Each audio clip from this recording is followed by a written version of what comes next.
वो भाजपा वालों की मस्जिद बन जाएगी, बाकी सब मस्जिदें मुसलमानों की। तो ये नई मस्जिद ज़रार बनाने की एक साजिश है।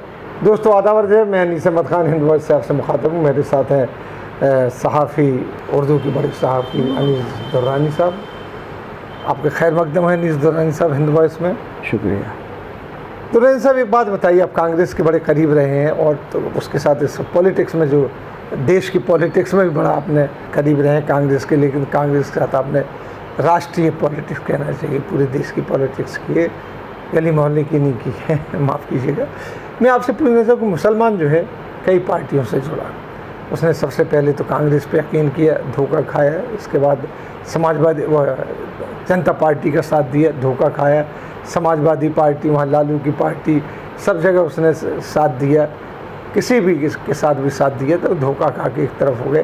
और छोटे मोटे लोग हैं जो आपके कहना चाहिए कि असदुद्दीन ओवैसी साहब वगैरह, इनके साथ ये उन्हीं के दम पे होते, लेकिन उन मुसलमानों के लिए कोई चीज़ नहीं की। अभी देख लीजिए, हाल में ही बाबरी मस्जिद को शहीद कर दिया गया।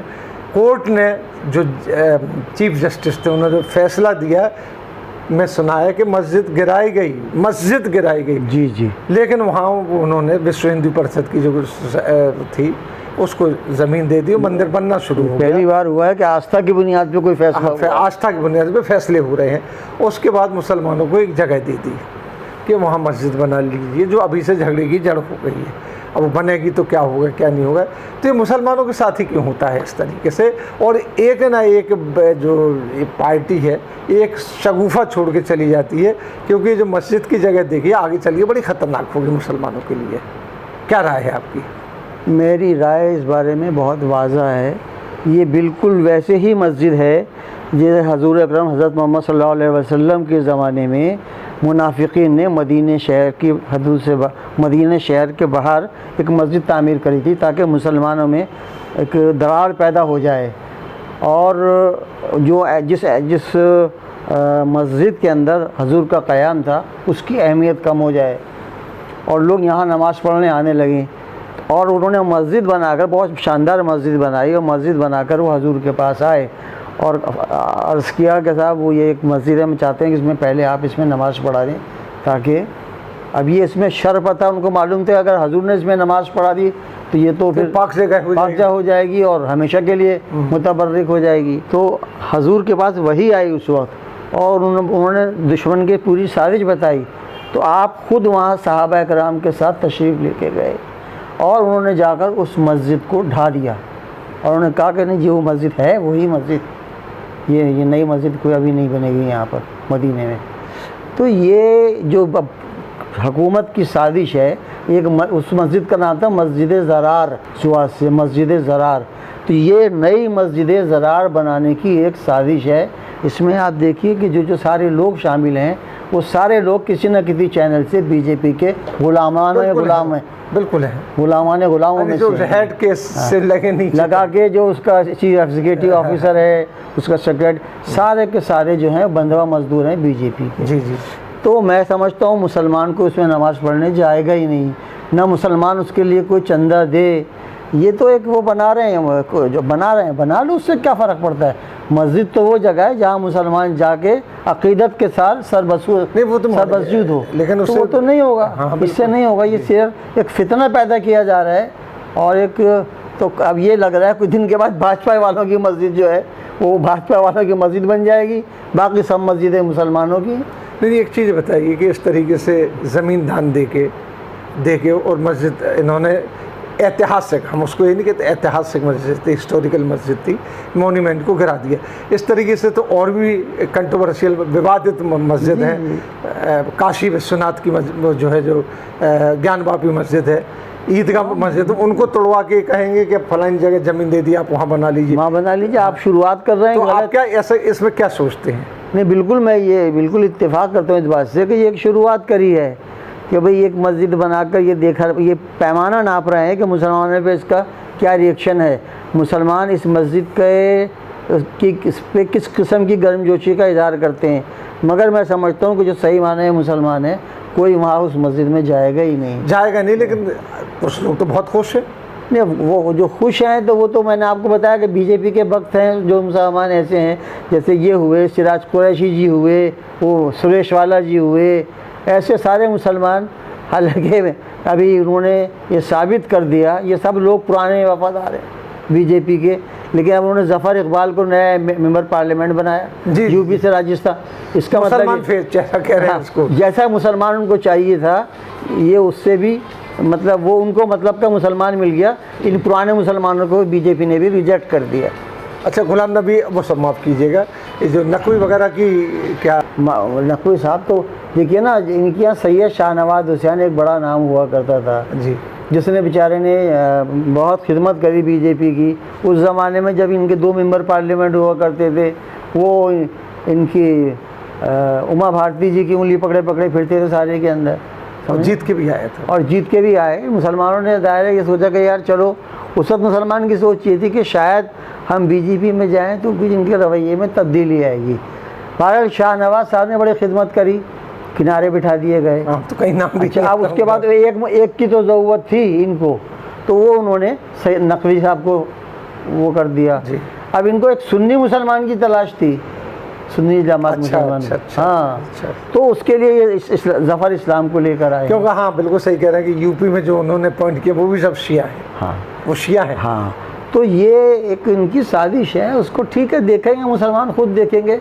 मुसलमान के यहाँ से तो उस आदमी का नाम पहले दिन ही कट जाता है जिस दिन वो बीजेपी ज्वाइन कर लेता है। तो ये होगा, आप देखिएगा। लेकिन कभी कभी तो ऐसा होता है कि डेलीगेशन जाते हैं, जैसे कि आपको बताएं एक बहुत बड़ी पार्टी है मुसलमानों की, वो अपने आप को पॉलिटिकल पार्टी तो नहीं देती है। इनकलाब अखबार जो उर्दू का बहुत बड़ा अखबार, उन्होंने फ्रंट पेज पे चचा की और भतीजे की फ़ोटोएँ आती हैं कि वो ये कर रहे हैं, वो कर रहे हैं। वो तो बाकायदा मिलने गए, देखिए वो और, तो मैं और वहाँ वो जेनेवा भी चले गए वो इनकी वकालत करने वो के सब लिए। वो तो देखिए ऐसा है कि वो जमीयतुल उलमाए हिंद जो उसने तहरीक आज़ादी में हिस्सा लिया था, वो तो कब की ख़त्म हो चुकी। ये तो उसकी खुरचन खा रहे हैं अब तक।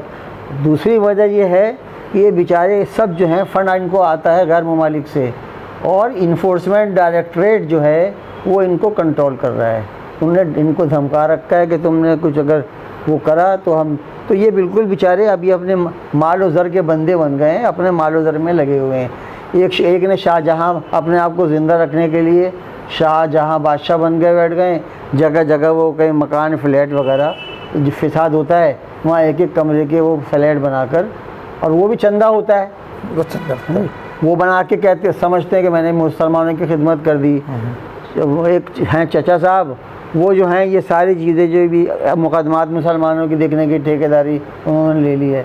अच्छा, लेकिन उनके साथ एक बड़ी अच्छी बात है, वो मुकदमे जो सुप्रीम कोर्ट में आते वही देखते हैं, वही देखते हैं, डिस्ट्रिक्ट लेवल पे नहीं जाते। आप देखिए, सुनिए, कानपुर के अंदर लोकल अदालत ने लोकल अदालत कानपुर की बेंच ने, ये कानपुर की अदालत ने कुछ लोगों को रिहा किया इसी में कोरोना के अंदर, तबलीगी जमात वालों को।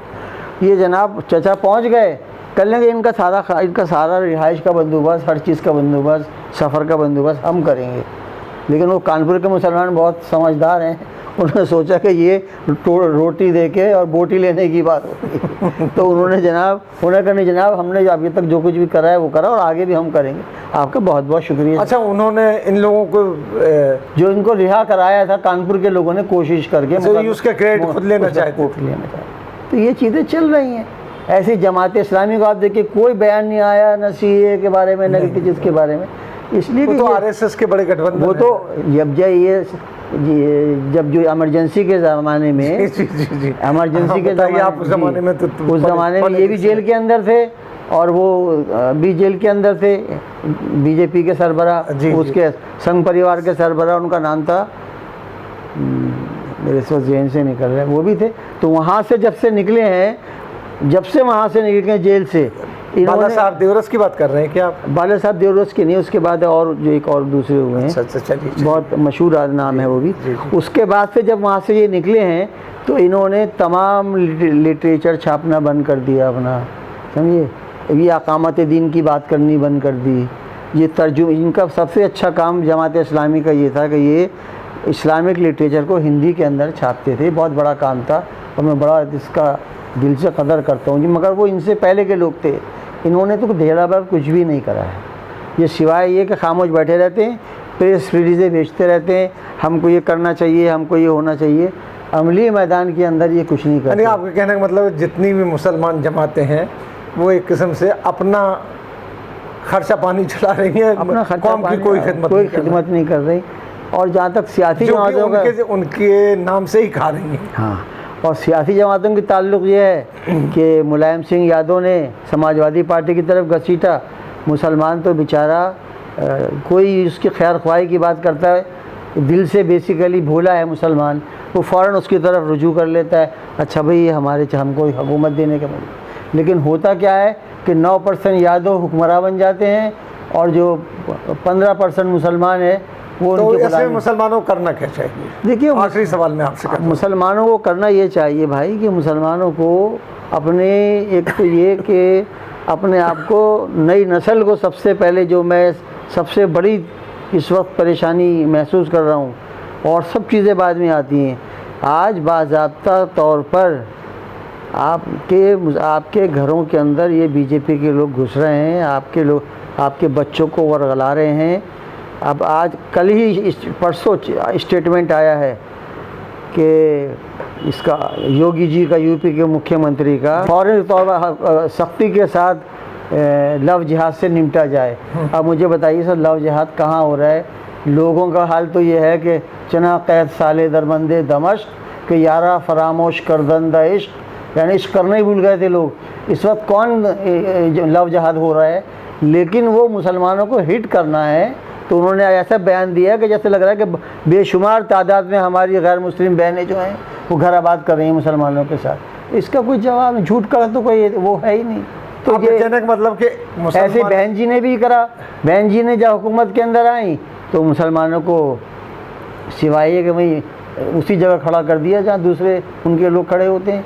कोई मुसलमान, आरिफ मोहम्मद खां जैसे मुसलमान जो थे वो कुछ दिन के बाद वहाँ से भाग के निकल गए। आरिफ भाई की बात भी किसी दिन होगी। यानी इसका मतलब ये आप चाहते हैं कि सेल्फ डिपेंडेंट होना चाहिए, सेल्फ डिपेंडेंट हो, मुसलमानों को अपने बच्चों को दीनी तालीम दें। देखिए, सबसे बड़ी बात यह है, अगर आप अपने बच्चों को दीनी तालीम नहीं देंगे तो आपकी नस्लें जो हैं वो इन तमाम चीज़ों से बेबहरा हो जाएंगी।